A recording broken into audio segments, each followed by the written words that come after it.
She was 7 minutes late, and she did not apologize for it. The red Lamborghini pulled up to Grand Myrie Hall at exactly 7 minutes past the scheduled start of the ceremony, and Evelyn Carter stepped out onto the cobblestone driveway, with the kind of calm that only comes from having nothing left to lose and everything left to prove. She did not rush. She adjusted the strap of her clutch, smoothed the front of her red dress with one hand, and then reached back through the car door with the other. Leah came out first, 5 years old, dark-skinned and serious-faced, looking around the venue with her mother's eyes. Then June, also 5, one hand in his sister's, one hand reaching back for his mother, his light complexion and straight black hair catching the evening light, his jawline, that jawline, already drawing the eye of anyone close enough to see it clearly. The three of them walked toward the entrance together. The two guards at the door looked at each other, and neither one of them moved to stop her, because there was something about the way this woman walked that made stopping her feel like a terrible idea. Inside the hall, word moved faster than she did. By the time Evelyn pushed open the inner doors and stepped into the light of 400 candles and one very expensive chandelier, half the room had already turned around. The other half turned when they heard the first half react. The orchestra stumbled over a note, and then went quiet. The officiant stopped reading mid-sentence and looked up. The bride turned. The groom's mother turned. And then Kyung Tae-yoon, the most feared man in Seoul's underworld, the man who had once looked his ex-wife in the face and told her she was nothing, turned around too. His eyes found the boy immediately, because the boy looked exactly like him. Not a little. Not in some vague general way. Exactly. Like someone had taken Kyung Tae's face and softened it slightly, and placed it on a 5-year-old child standing in the middle of his wedding in a little dark suit holding his sister's hand. Kyung Tae's mouth opened. Nothing came out. And Evelyn, from the back of the hall, met his eyes for the first time in 5 years. She did not smile. She did not have to. Hello besties. Welcome to Afro-Korean Tales. Please like, share and subscribe. Comment what time you are watching and also turn on the notification button, so you won't miss out on more intense stories like this. Now let us go back to where everything started. 5 years and 4 months before that moment, Evelyn Carter was sitting in a small waiting room on the 3rd floor of Houston Methodist Hospital, with a paper cup of coffee going cold in her hand, and a set of quarterly reports on her lap that she had not looked at in 40 minutes. She was 30 years old, sharp, and very good at her job as a hospital administrator, which meant she was good at holding things together under pressure. She had been doing it since she was 19, since her father left and her mother Ada had looked at her across the kitchen table and said, "Baby, you are the one I am counting on." Evelyn had taken that and built something out of it. A career. A reputation. A life that fit neatly inside the lines she had drawn for herself. What she had not planned for was a Korean man in a wrinkled shirt walking into the wrong waiting room, and sitting down across from her like he belonged there. He looked at her coffee. He said, "That is cold." She looked at him. He was tall even sitting down. Sharp jaw. Dark eyes that moved around the room like they were cataloging exits. He had the look of someone who did not sleep enough but functioned anyway. The kind of tiredness that comes from working too hard for too long without anyone telling you to stop. She said, "I know." He said, "There is a machine 2 floors down that makes it fresh." She said, "I know that too." He looked at her like he was trying to figure out what kind of person sits with cold coffee they know is cold, and does not do anything about it. Then he said, "I am in the wrong place. I was looking for the administrative office." Evelyn looked down at the quarterly reports in her lap, and then backed up at him. "You found it," she said. He blinked. She put out her hand. "Evelyn Carter. Hospital administrator. And you are?" He looked at her hand for just a second too long before he shook it. Like the directness caught him off guard. Like he was not used to people just saying what they were without any performance around it. "Kyung Tae-yoon," he said. "I have a meeting with someone about a supply contract." "That would be me," Evelyn said. She stood up, tucked the quarterly reports under her arm, picked up the cold coffee, and walked toward her office door. She paused with her hand on the doorframe and looked back at him. "Gomein. And there is fresh coffee inside." He followed her in. That was how it started. Not with fireworks. Not with some dramatic moment. Just a wrong waiting room, a cold cup of coffee, and a man who noticed small things. The supply contract he had come about was legitimate. Kyung Tae ran an import and export company out of a rented office on Bel Air Boulevard in Houston's Koreatown district, And he was trying to break into the medical supply chain. The company was small, but his pitch was sharp, and Evelyn, who had sat through enough bad pitches to recognize a good one, listened to the whole thing without interrupting. When he finished, she asked him 4 questions. He answered 3 of them confidently, and admitted he did not have the answer to the 4th. She had respected that. Most people bluffed at the 4th answer. She told him she would take the proposal to her director and be in touch within 2 weeks. He thanked her, shook her hand again, less hesitation this time, and left. He was back in 8 days. Not about the contract. The contract was still being reviewed. He came back with a container of coffee from the place 2 floors down and set it on her desk without a word, and then sat in the chair across from her and said, "I wanted to ask you something." Evelyn had looked at the coffee and then at him. "Ask," she said. "Would you have dinner with me?" She had looked at him for a long moment. He did not look away.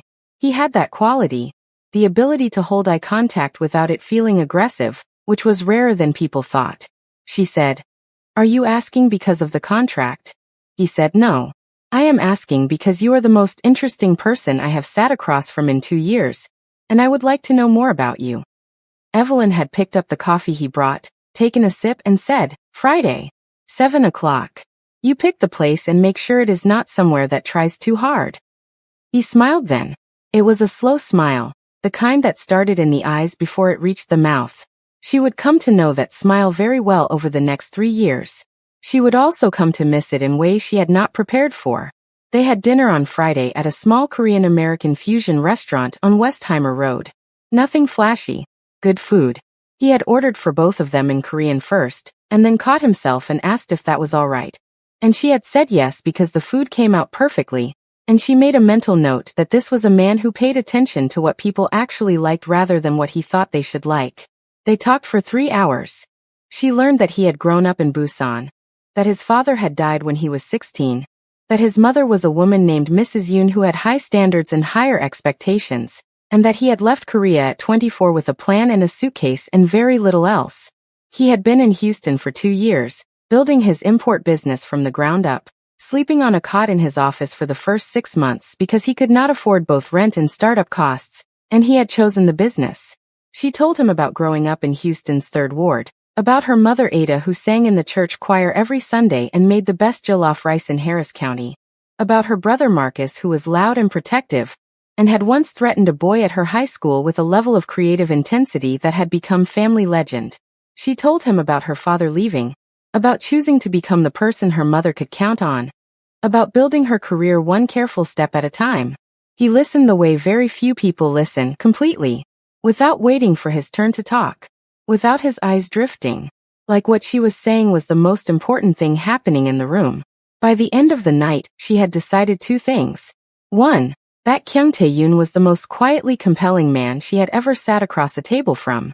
2, that she was going to be very careful, because men like this, men who paid attention and held eye contact and listened completely, were the ones who could really get under your skin if you were not watching yourself. She was not careful enough. By the 3rd month they were spending every weekend together. By the 6th month he had moved out of the office and into an apartment, and she had a drawer there. By the 1st year he had asked her to move in, and she had said yes after 2 weeks of thinking about it alone at night in her own apartment, listing pros and cons in her head the way she always did with big decisions. Her mother Ada had questions. They were sitting in Ada's kitchen on a Sunday afternoon. The kitchen that always smelled like something good was either cooking or had just finished, and Ada had set down her cup of tea and looked at Evelyn with the steady eyes of a woman who had seen enough of life to know when her child was standing at an edge. "Tell me about this man," Ada said. "I have told you about him," Evelyn said. "Tell me again. Tell me the part you haven't said yet." Evelyn had looked at her hands. "He is different, Mama." "Different how?" "He sees me. Not the job, not the competence, not the girl who holds everything together. He actually sees me." Ada had been quiet for a moment. Then she said, "What does he do exactly?" "Import and export. He is building something." "Building with what?" "Connections. Relationships. He is good at it." Ada had looked at her daughter for a long time. "Where does his money come from, Evelyn?" "Because a man sleeping on a cot in his office 2 years ago who is now wearing the kind of watch you described. That is a big jump for import and export." Evelyn had not had a clean answer for that. She had told herself it was the contract with Houston Methodist that had opened doors. She had told herself it was his connections in Korea starting to pay off. She had told herself a lot of things that were easier than the alternative. Marcus had been less philosophical about it. He had pulled Evelyn aside at a family cookout 3 months later, standing by the back fence with his arms crossed, and said directly, "I looked him up." Evelyn said, "Marcus, I looked him up and the company on Bel Air is real, but it is a small company, Evelyn. Like genuinely small. So where is the money coming from? His business is growing. Whose business grows that fast without something else behind it?" Evelyn had looked at her brother and said, "He is a good man, Marcus." Marcus had looked back at her with the eyes of someone who loved her too much to pretend. "I hope so," he said. "I really hope so." Evelyn had chosen to believe what she saw in front of her. The man who brought her coffee. The man who listened. The man who, on a quiet Tuesday night in their apartment, had taken her hands across the kitchen table and told her that he had never met anyone who made him feel like building something real was actually possible, and that he wanted to build it with her. She had believed him. She had believed him completely. They got married on a Saturday in October at a small venue in Houston's Museum District. Nothing enormous, 60 guests, mostly Evelyn's side because Kyungtae's family was in Korea and only one person had flown in for the ceremony. Director Beck, his most trusted lieutenant, a stocky, serious Korean man in his late 40s who sat in the second row and cried quietly during the vows in a way that surprised everyone including himself. Ada had catered the food personally. Marcus had given a speech that made everyone laugh, and then unexpectedly made half the room cry. Destiny had been the maid of honor, and had worn a gold dress that she had bought specifically, because she said every eye in the room needed to know she was present. Kyungtae had stood at the front of that small venue in a dark suit and watched Evelyn walk toward him, and something in his face had shifted. The controlled, cataloging expression he usually wore had simply dropped, and underneath it was something unguarded and real. Evelyn had seen it and held on to it. She had stored something that looked precious. That was the version of him she carried forward. That was the version she would spend a long time grieving. The first year of marriage was good. Genuinely good. Kyungtae's business expanded. Contracts, connections, new offices opening in Dallas and then in Los Angeles. He traveled more, but he called every night without fail. And when he was home, he was fully home. Not distracted, not half present. They had a rhythm. They had a life that felt like it was going somewhere real. Then the calls came from Busan. Mrs. Yoon had been watching from a distance for 2 years. Ever since she found out her son had married a Black American woman in Houston without asking permission, without even a proper introduction, without any of the things a Korean mother of her standing expected. She had said little at first. She had been strategic about her silence the way she was strategic about everything. She had waited. And then she started calling. The calls were always polite, always measured, full of questions that sounded like concern and functioned like pressure. "How is the business, Kyungtae? Are you sleeping enough? Are you eating properly?" And always, eventually, in a voice that stayed soft even as the words turned sharp. "When are you coming home? When are you going to stop playing at this American life and come back to where you belong?" Kyungtae never put the calls on the speaker. He always took them in another room. Evelyn noticed. She did not say anything for months. She was not a woman who picked fights with shadows. But she was watching. She was always watching. The shift started small. A weekend trip to Busan that turned into 2 weeks. A business deal that suddenly required him to be in Seoul for a month. Phone calls at odd hours that he stepped outside to take. He was still good to her when they were together. Still the man who paid attention. Still the man who listened. But there was something new around the edges. A distance that had not been there before. A tension in his shoulders when she asked him about his family. About what was being said on those long calls. One night she asked him directly. They were in the kitchen of their Houston apartment, late, the city quiet outside the window. And Evelyn had put down the glass she was holding and turned to face him and said, "What does your mother say about me?" Kyungtae had gone very still. "She does not know you," he said. "Her opinions come from not knowing you." "That is not what I asked." He had looked at her for a long moment. Then he said, "She thinks I move too fast. She thinks I should have come home first before making permanent decisions." Permanent décision, Evelyn repeated. "That is what she calls it." "And what do you call it?" He had crossed the kitchen and taken her face in his hands and said, "I call it the best thing I have ever done." And he had meant it. She had known he meant it because Kyungtae was not a man who said things to soften situations. He said what was true or he said nothing. She had let it rest. She should not have let it rest. Because what Kyungtae had not told her, what he perhaps did not fully understand himself yet, was that his mother was not just calling to check on his health. Mrs. Yoon was building something. Quietly, patiently, one phone call at a time. She was building the case for why her son's American marriage was a mistake he needed to correct before it cost him everything. And in Busan, helping her build it, was Soo Jin. Soo Jin-yoon was Kyungtae's cousin. She was slim and pale and always impeccably put together. And she had been in love with Kyungtae since she was 17 years old in a way that she had never quite admitted out loud, but had never quite stopped either. She was smart and she was patient, and she understood that direct confrontation would not work on a man like Kyungtae. So she did what she did best, she positioned herself. She became the one who helped manage his sole interests when his business started expanding there. She became indispensable.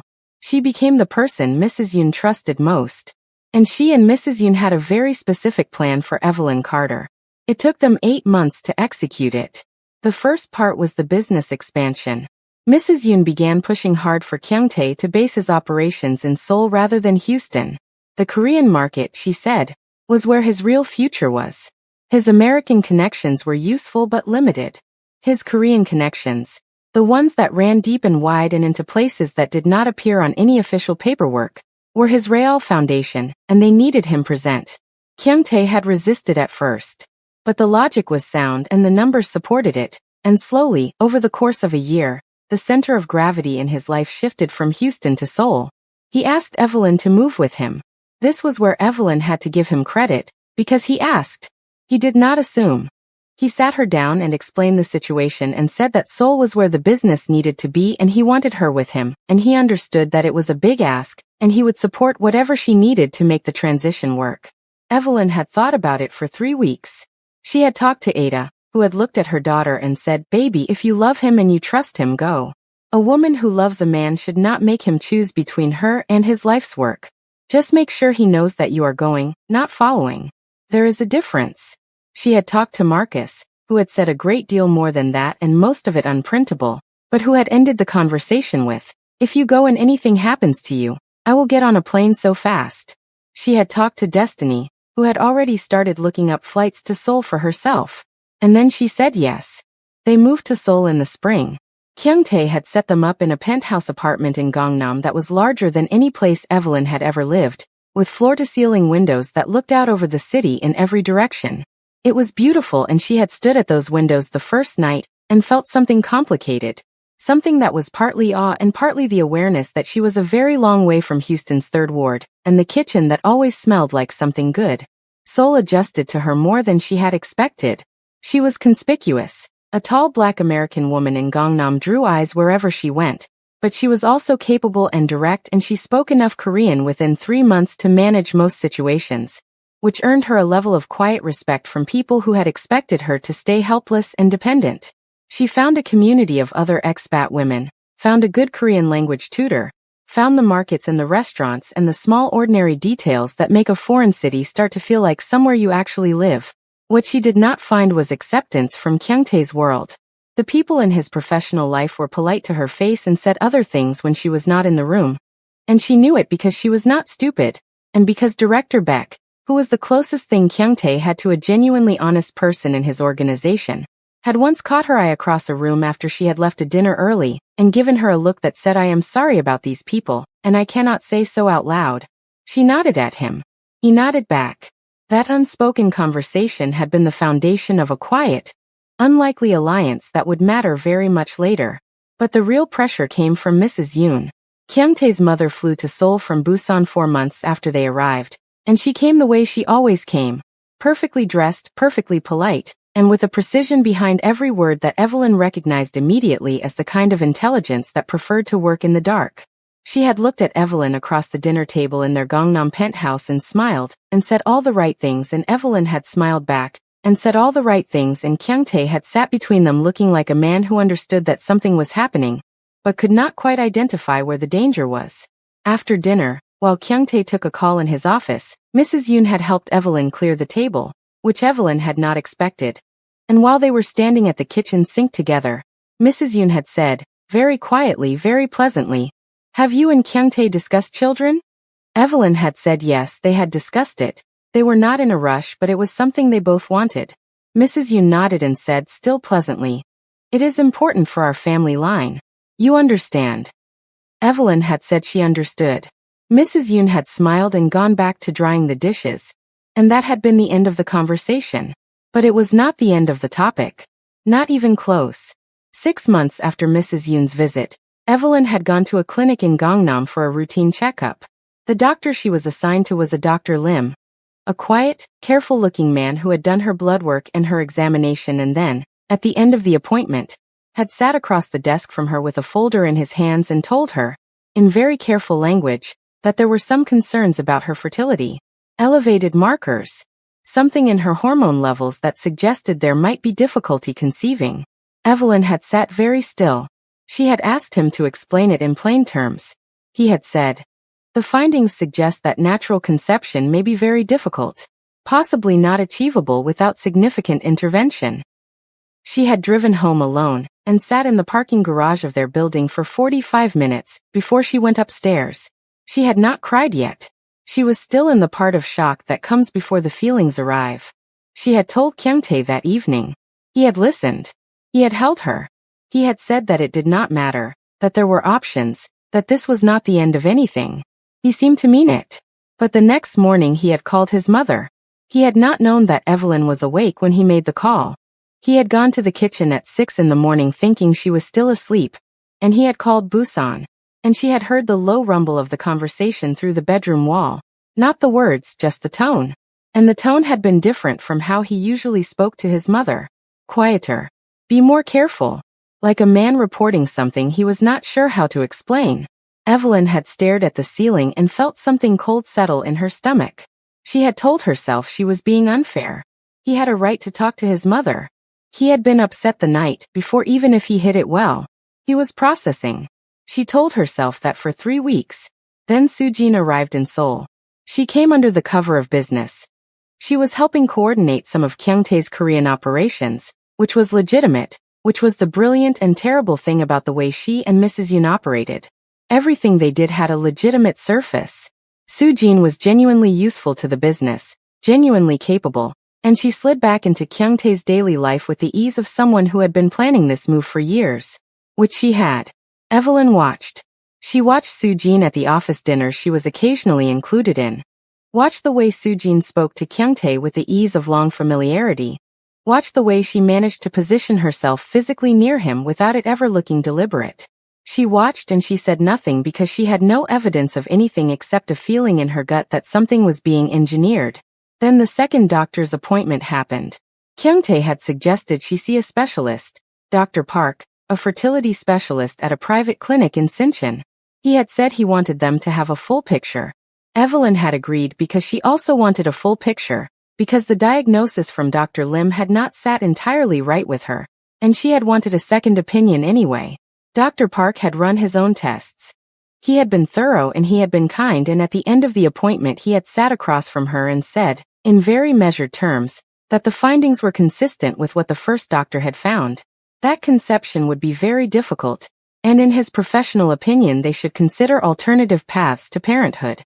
Evelyn had asked for copies of all her test results. He had given them to her.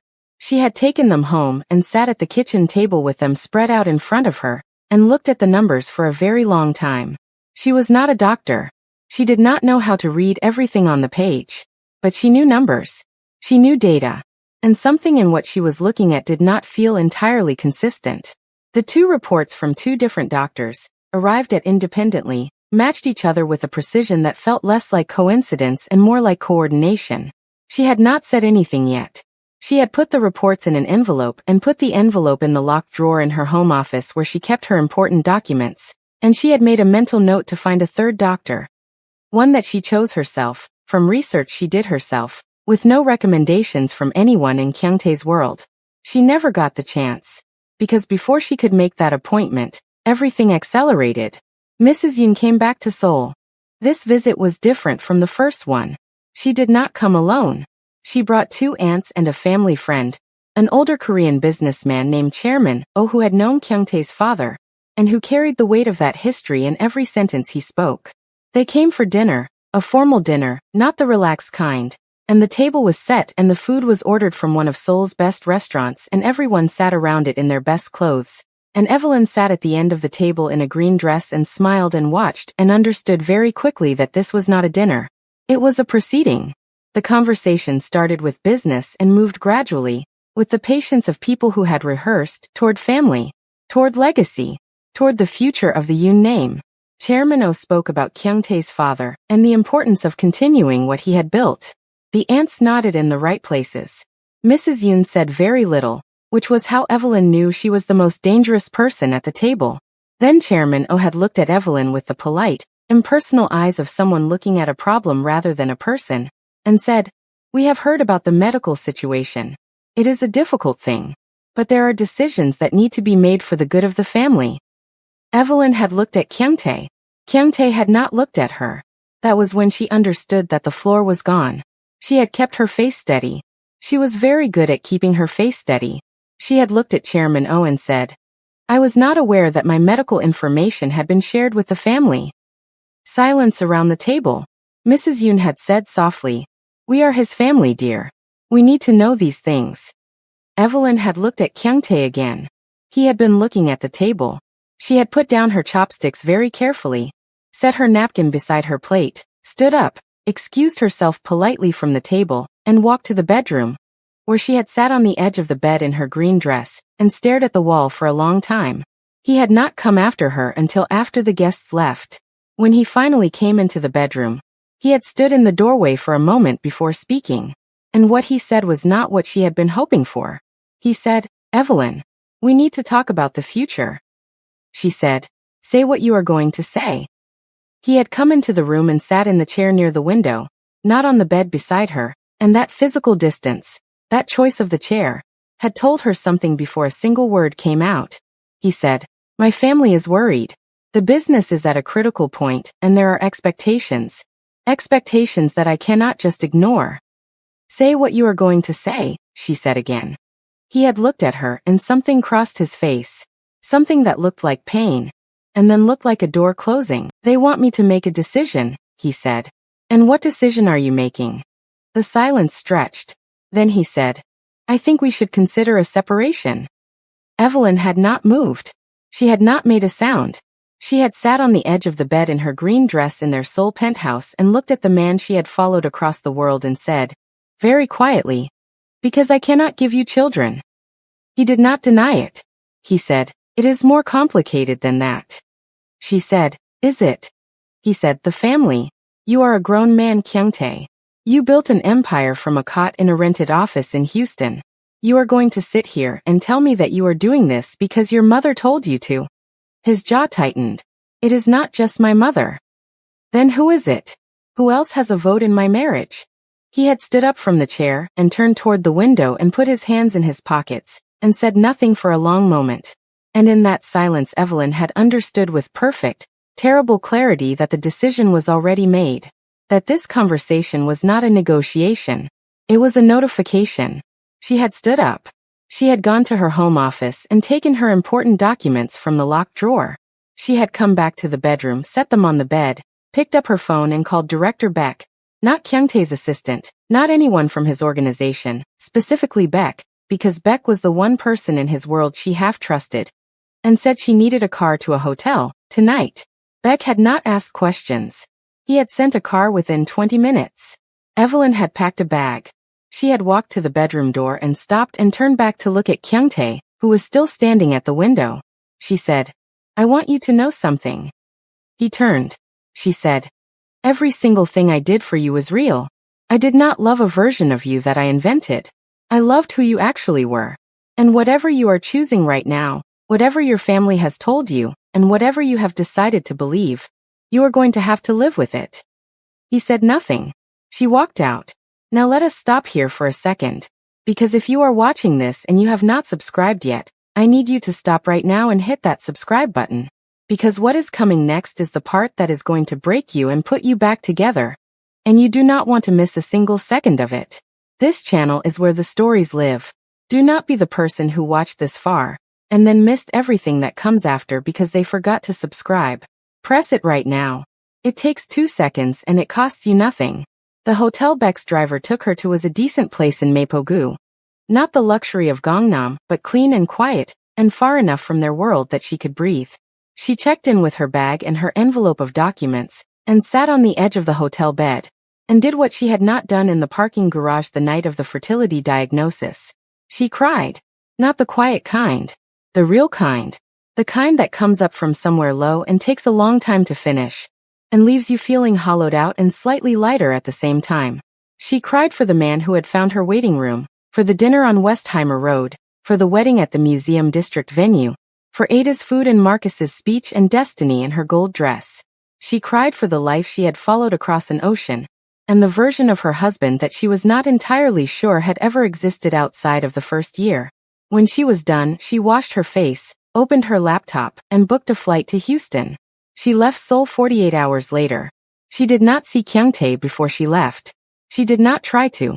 The divorce papers came 3 weeks after she landed in Houston. Clean, fast. The kind of legal work that costs a lot of money and takes very little time when one party has significant resources and the other party does not contest. She did not contest. Her mother Ada had been at the airport when she landed, standing at arrivals with her arms open and no questions on her face, just that steady presence that had been the fixed point of Evelyn's entire life. Evelyn had walked into her mother's arms and held on for a long time in the middle of George Bush Intercontinental Airport with people moving around them in every direction. Ada had taken her home. She had fed her. She had not asked questions for 4 days. On the 5th day she sat across from Evelyn at the kitchen table and said, "Now, tell me everything." Evelyn told her everything. When she was done, Ada sat with it for a long time. Then she said, "What are you going to do?" Evelyn said, "Rebuild." Ada nodded. Marcus, when he heard, had said 17 things that cannot be repeated, had taken a drive alone for 2 hours to cool down, and had come back and sat beside his sister on the couch and said, "Tell me what you need." She said, "Just be here." He said, "Always." Destiny had flown in from Dallas within 3 days of hearing. She had shown up at Ada's door with 2 suitcases, one for herself and one full of things she had specifically bought for Evelyn. And she had walked in and said, "We are not going to be sad. We are going to be strategic. Sadness comes later. Right now we are making a plan." Evelyn had almost laughed. She almost needed to laugh. It was Destiny who had noticed first. 3 weeks after Evelyn came home, Destiny had looked at her across Ada's kitchen and said, very quietly, "Evelyn, when did you last eat in the morning?" Evelyn had said she was not hungry in the mornings. Destiny had said, "Right. I need you to take a test." Evelyn had looked at her. Destiny had looked back. Evelyn had taken the test. She had stood in Ada's bathroom with the test in her hand for a very long time. Then she walked back into the kitchen, set it on the table in front of Destiny, and sat down. Destiny had looked at it. Then she looked at Evelyn. Then she said, "Oh my God." And Evelyn had said, "2 lines." And Destiny had said, "Baby, that is 2 lines." And Evelyn had put her head down on the kitchen table, and stayed there for a full minute. She had gone to her own doctor, a woman named Dr. Amara Ose, a Nigerian-American OBGYN in the medical center, someone she had chosen herself carefully from her own research. And Dr. Ose had run every test and confirmed not only that Evelyn was pregnant, but that her baseline fertility markers were completely normal. There was nothing in her results that indicated any difficulty with conception. Nothing elevated. Nothing concerning. She was, by every medical measure, a healthy woman in early pregnancy. Evelyn had sat in Dr. Ose's office with that information, and felt 2 things at the same time. The first was a wave of something that was not quite joy yet but was the doorway to it. The confirmation that there was a life growing in her, that something real had survived all of it. The second was a cold, complete, unambiguous rage. Because the reports from Seoul had been wrong. Not mistaken. Not imprecise. Wrong.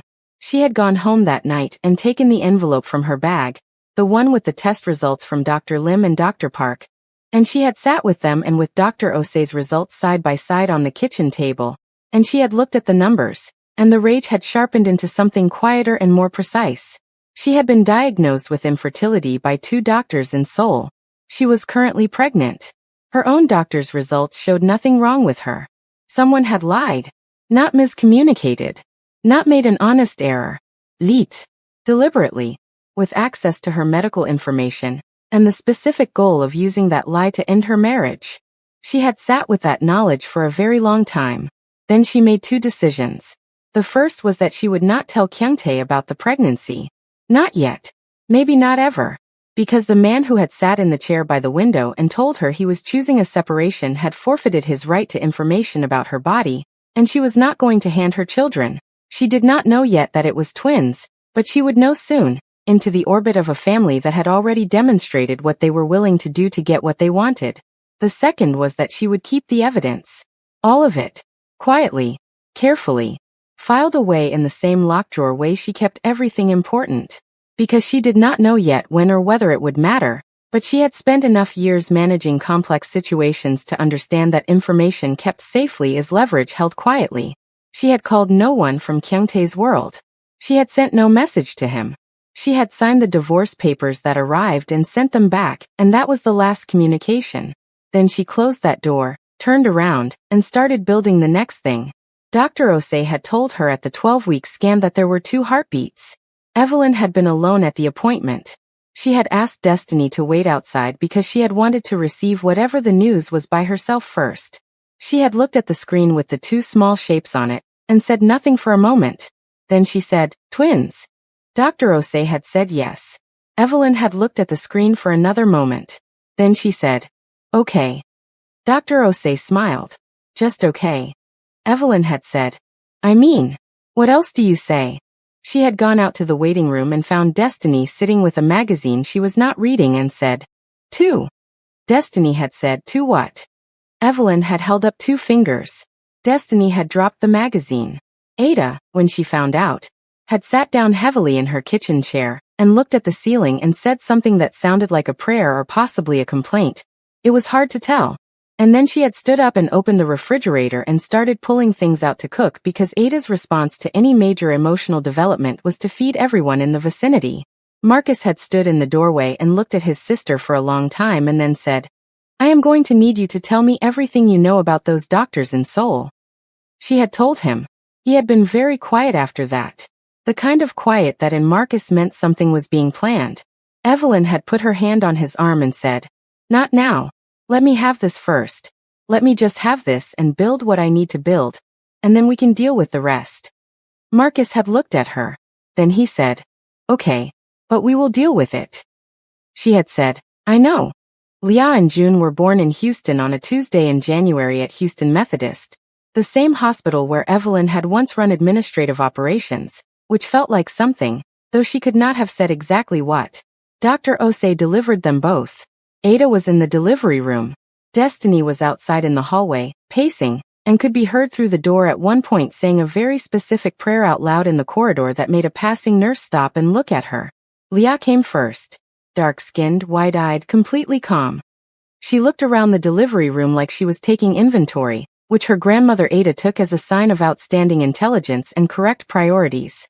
June came 3 minutes later, lighter-skinned, straight dark hair, and from the very first moment, even in the red and squashed way of newborns, carrying his father's jawline with an absoluteness that made Dr. Osei glance at Evelyn, and then professionally look away. Evelyn had held them both and said nothing for a long time. Then she said, "Hi, I am your mom. We are going to be okay." And they had looked at her with their new eyes. And she had believed what she said. The next 2 years were hard in the way that building something real from scratch is always hard. She was raising twins alone. Ada helped enormously, Marcus was present, Destiny flew in once a month and sometimes more, but the weight of it was hers, and she carried it the way she had always carried weight, without broadcasting it, without performing the difficulty. She went back to work part-time when the twins were 5 months old, consulting for a healthcare management firm that had pursued her specifically because of her reputation at Houston Methodist. By the time the twins were 1, she was working full-time at a level senior enough to command a salary that meant she was not worrying about money in the way she had feared she might. She built a life. A real one. An apartment in Midtown Houston with enough room for 2 small people to run around in. A neighborhood she loved, schools she had researched, a routine that had its own rhythm and its own small joys. Leah, who had her mother's eyes and her mother's way of watching everything before she moved, and June, who had his mother's stubbornness and his father's jawline, and an expression of focused intensity when he was concentrating on something that Evelyn sometimes had to look away from. She did not talk about their father. Not yet. They were too young. She had made a decision that she would tell them the truth when they were old enough to hold it, and that she would tell it cleanly, without bitterness, without editing the parts that reflected badly on her as much as on him. But not yet. She did not contact Kyungtae. He did not contact her. Seoul and Houston were on opposite sides of the world, and for 2 years that distance held. Then the invitation came.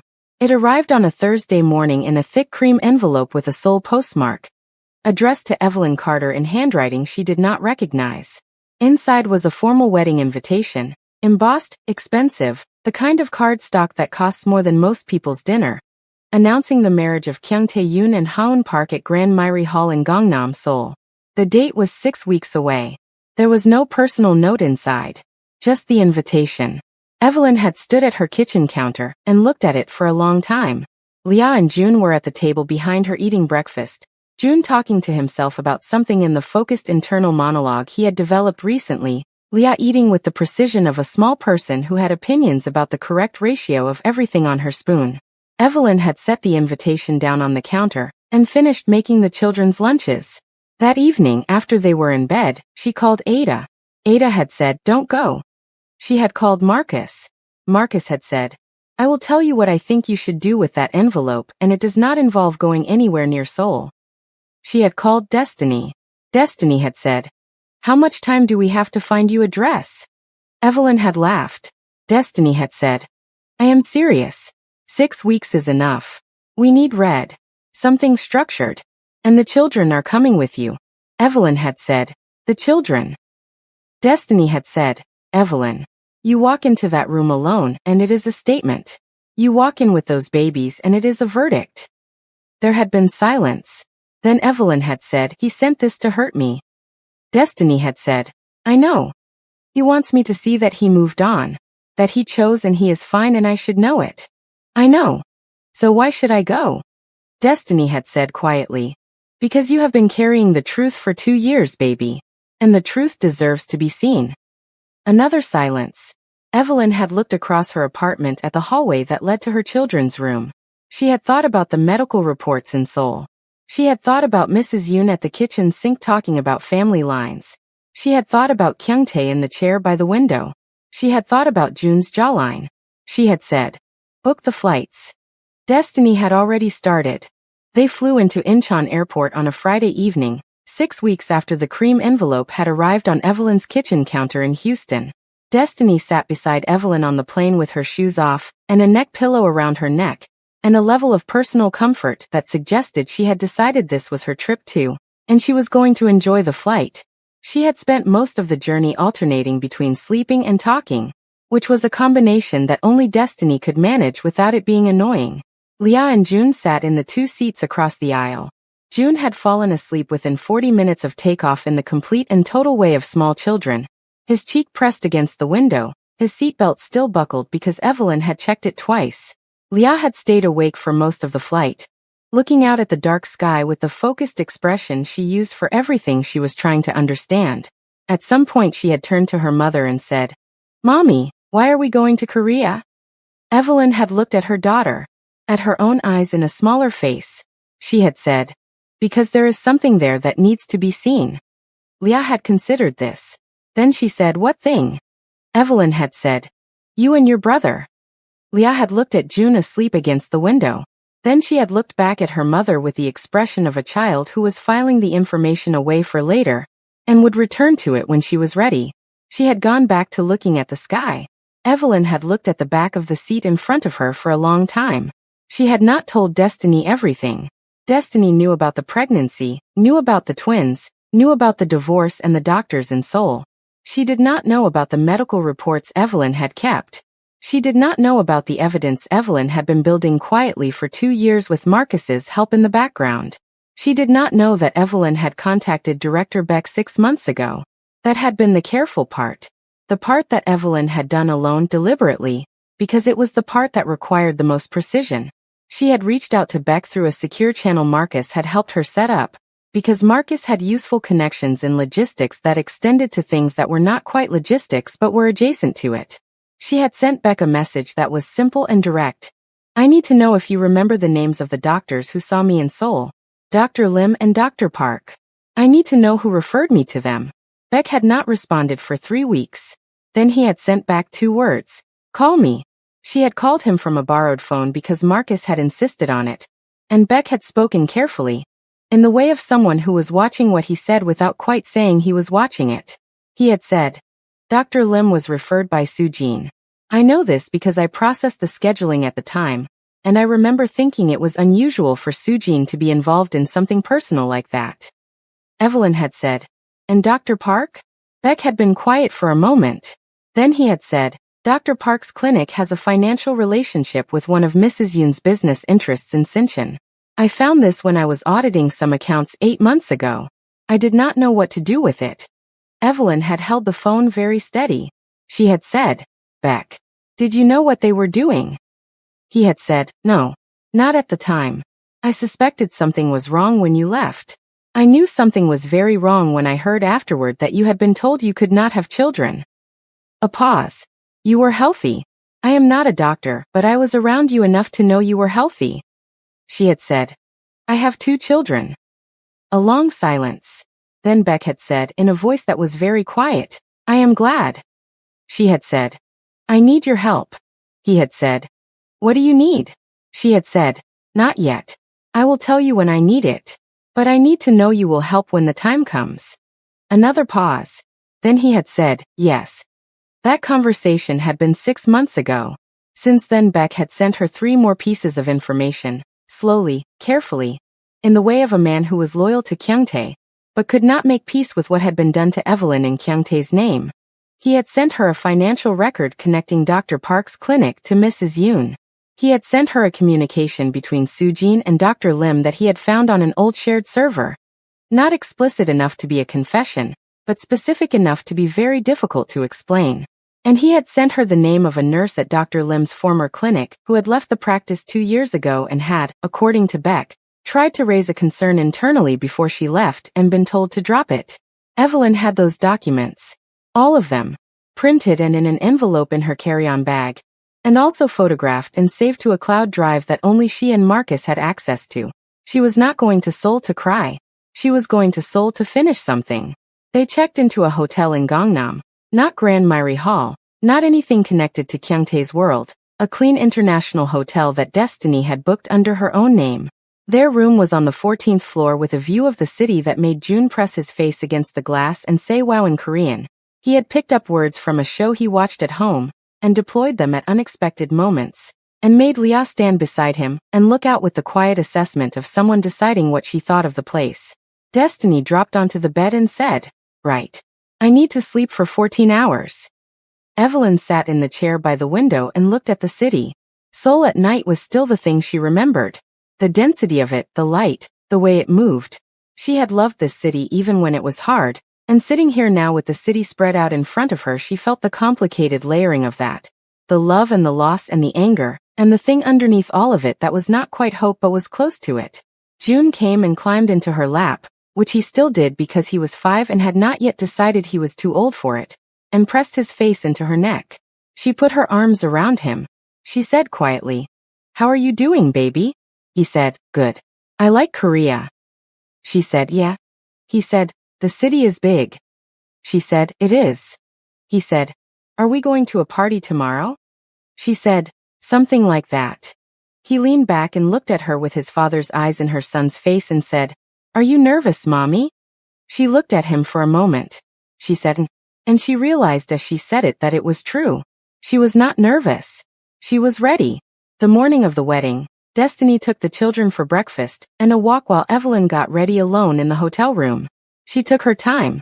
She had brought the red dress specifically.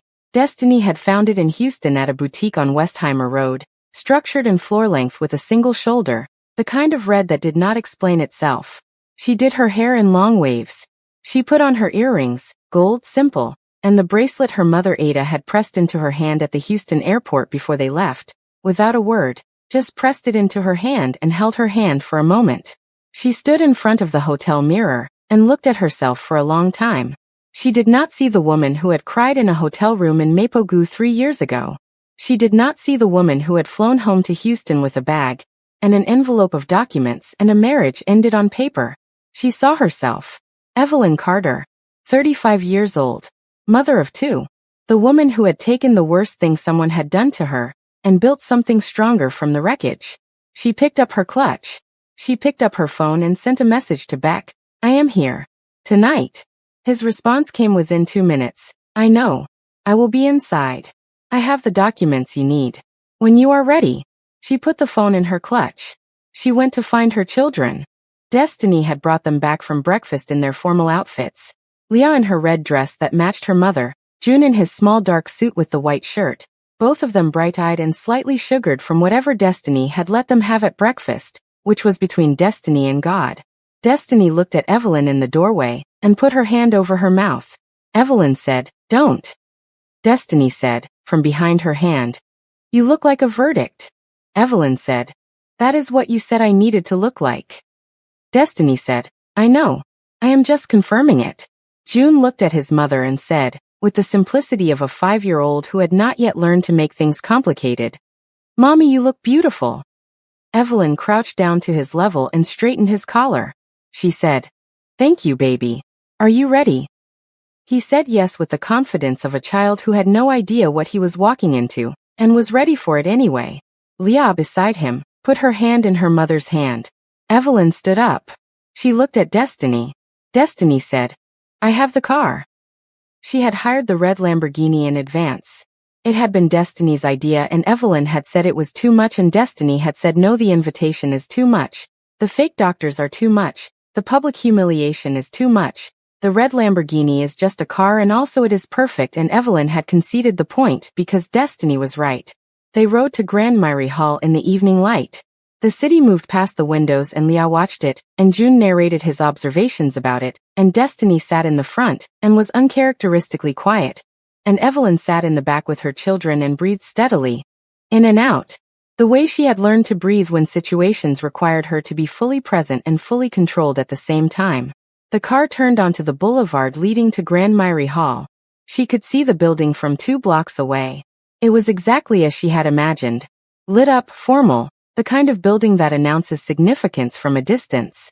Cars were still arriving. Guests in their finest moving through the entrance. The whole machinery of a major event operating at full capacity. She was 7 minutes late, and she did not apologize for it.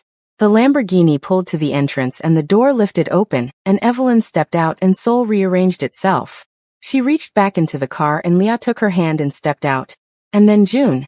And the 3 of them stood in front of Grand Myrie Hall in the evening light, and Evelyn adjusted her clutch and looked at the entrance and felt nothing but clarity. They walked toward the doors. The 2 security guards looked at each other and did not move to stop her. Inside, word moved faster than she did. She pushed open the inner doors. The light of 400 candles and 1 enormous chandelier caught her the moment she stepped in.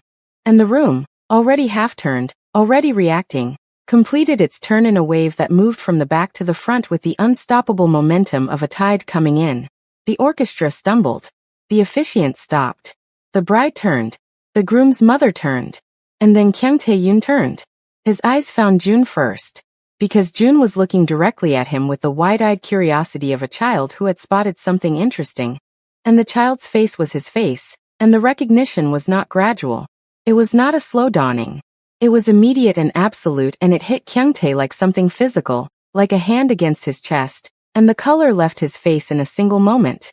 He looked at Leah, then back at June, then at Evelyn. Evelyn met his eyes. She did not smile. She did not look away. She walked, with her children's hands in hers, to an empty row near the middle of the hall, settled Leah and June into their seats, smoothed her dress, and sat down with the composure of a woman who had been invited and had simply come to attend. She picked up the wedding program from the seat, She looked at the front of it, and then up at the altar. Kyung-tae had not moved. Haeun Park, his bride-to-be, was looking between her groom and the woman in red at the back of the hall with the expression of someone who has just realized that the ground they are standing on is not as solid as they were told. She was beautiful, polished and composed in the way of a woman who had been raised to handle any situation with grace. But she was not handling this, she said quietly in Korean. Kyung-tae. Who is that? He did not answer. His best man, a man named Woo Jin who had known Kyung-tae since their 20s, leaned close and said something in his ear. Kyung-tae did not react to whatever it was. He was still looking at Evelyn, at the children, back at Evelyn, with the expression of a man watching his entire understanding of the last 3 years restructure itself in real time. If you've made it this far into Evelyn Carter, Kyung-tae Yoon Lia, and Jun's story, then you already know this isn't just any story, and what's coming next is even deeper. So go ahead and hit that subscribe button, because I'm putting everything into bringing this to life, and your support truly means a lot. Drop a comment and tell me what you think will happen next, where you're watching from, and the time you're watching this. And don't forget to turn on notifications so you don't miss a single update. Trust me, the next part is where everything changes. And if you don't subscribe, you might just miss the most powerful moment in this entire story. And that's not something you want to look back and regret.